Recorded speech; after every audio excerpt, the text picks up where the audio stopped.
Let's talk about Robo Rescue Origins, a game that's being given away on Kickstarter for free.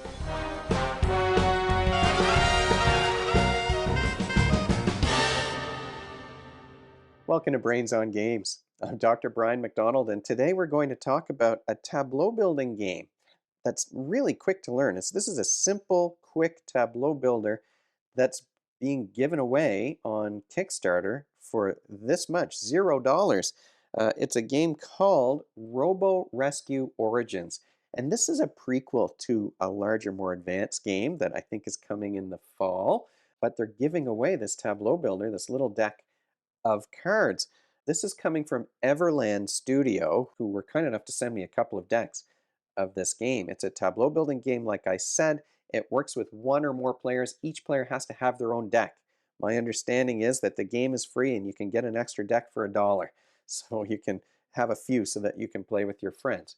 So one or more players, 10 to 15 minutes to play a game of this one. We played several rounds the last time we got together for game night. And I would say 10 and up. Kids age 10 and up can sort this one out and play through it. Let's take a deeper look at Robo Rescue Origins from Everland Studios, a free tableau building game.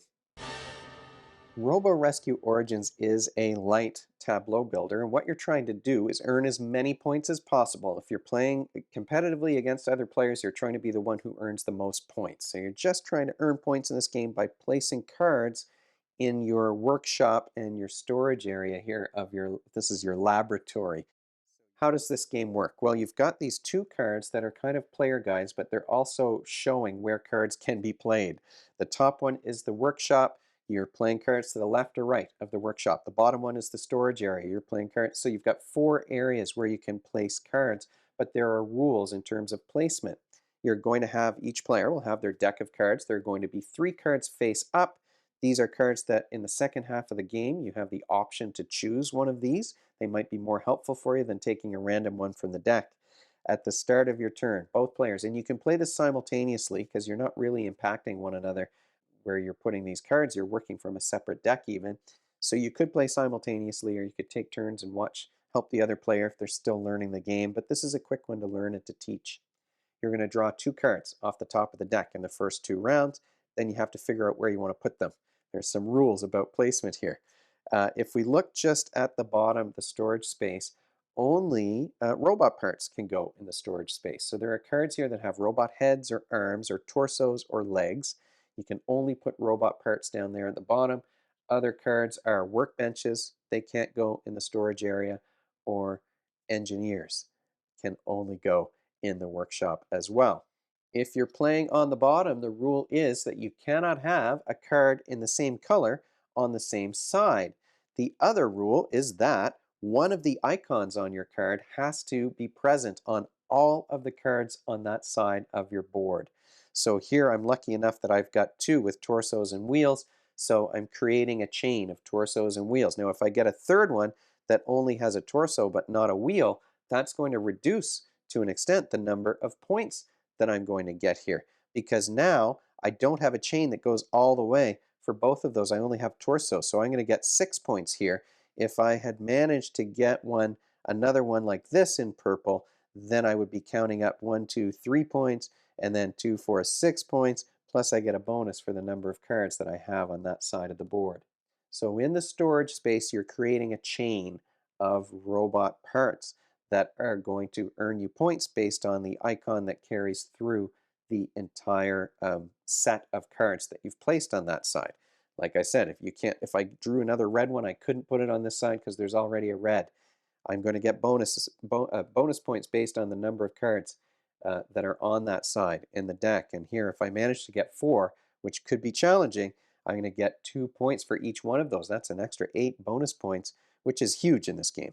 On the top, in the workshop, I want cards of the same color if I can get them. I'm going to get 2 points per card if they're all the same color, but if one of them is a different color, well then I'm only going to get 1 point per card. So I might get stuck and have to place something that's a little bit different. If I do manage to do something like this and then play a robot head over there, that's going to earn me lots of points. I'm going to get 2 points per card, plus I'm going to get the numbers here, 4, 5, and 3 is going to give me 12 points in addition to the 6 that I get for having all of the same color. There are bonus points too if I manage to get all of the icons on one side of the board. So there's a total of, I think, 6 different icons that you could have here. You've got the 4 different robot parts: heads, torsos, arms, and wheels or legs.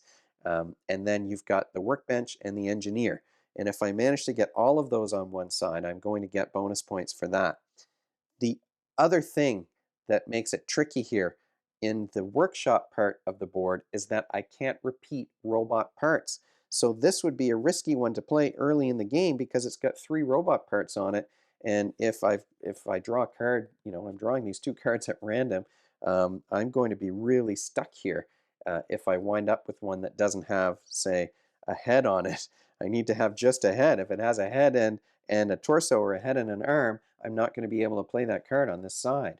And that really is the game. You're drawing 2 cards for the first 2 rounds. You're drawing 2 cards from the deck, so you're going to get a random color, random symbols. In the last 2 rounds of the game, you draw 1 card from the deck, and then you have the option of drawing 1 card from your display here, those 3 cards that are face up. That card gets replaced right away, and then in the next round you get to draw another one.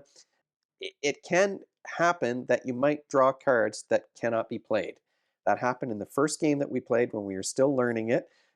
My opponent he had things placed in a way that didn't allow him to put the cards that he drew anywhere. And when that happens, you have to shut down a workshop, and then you get no points for the cards on that side. So you really want to avoid that if you can. What skills, though, are you practicing when you play a game like Robo Rescue Origins?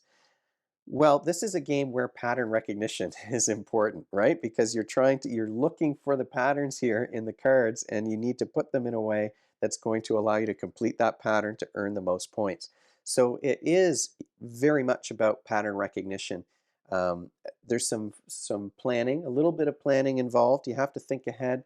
Where am I going to put this card that's not going to wind up trapping me on a later turn, right? If you get a card with lots of parts, maybe you want to put it on the bottom, not on the top, for example, if it's early in the game. There's a little bit of planning ahead, but in particular here, I think we're talking about pattern recognition. And then you're doing the mental math of calculating the points. You only get to count the points on the chain that you put down here. I couldn't put, of course, 2 purples on the same side. So you're just looking at the points in the chain that you've created. Here you're looking at the points up here on the top, plus the bonus points for having the same color or different color, for having all the icons. So there's some mental math that you're doing in addition to the pattern recognition. Final thoughts about Robo Rescue Origins. Well, this is what an interesting idea to give a game away on crowdfunding. Um, I mean, it's almost a no-brainer to at least try it out if it doesn't cost anything to do so. It's very quick, an introduction really to tableau building. It's a light game. The artwork is great. I really, really like the style on these cards. I think that the engineers look cool and the workbenches are neat. The color scheme here is nice. This is a neat little game. It's simple and quick to play. It's simple and quick to learn. And the fact that it's really a no-risk proposition, I think is a really interesting experiment. I don't know if anyone else has done this before.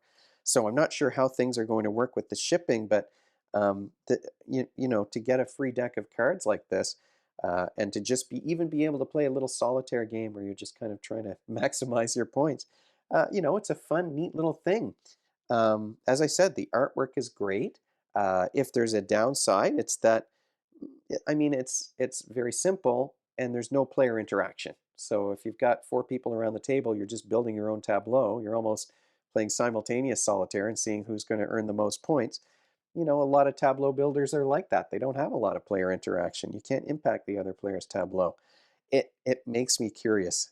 I will be very honest with you. This is a game that piques my curiosity for what is this Robo Rescue game, the full game when it comes out. The sequel, I guess you could say, if this is the prequel to Robo Rescue Origins. What is that game going to be all about? So I'm interested to see what's going to come next. And maybe you are too. If you have any questions about Robo Rescue Origins or anything else to do with Brains on Games, you can, of course, leave them in the comment section below the video, or you can email me at Brian at brainsongames.ca. Brainsongames.ca is their website. That's where future episodes will go. The previous ones are already up there. Brains on Games is the X handle and the Facebook page and the Instagram feed and the Blue Sky feed. We're all over the place.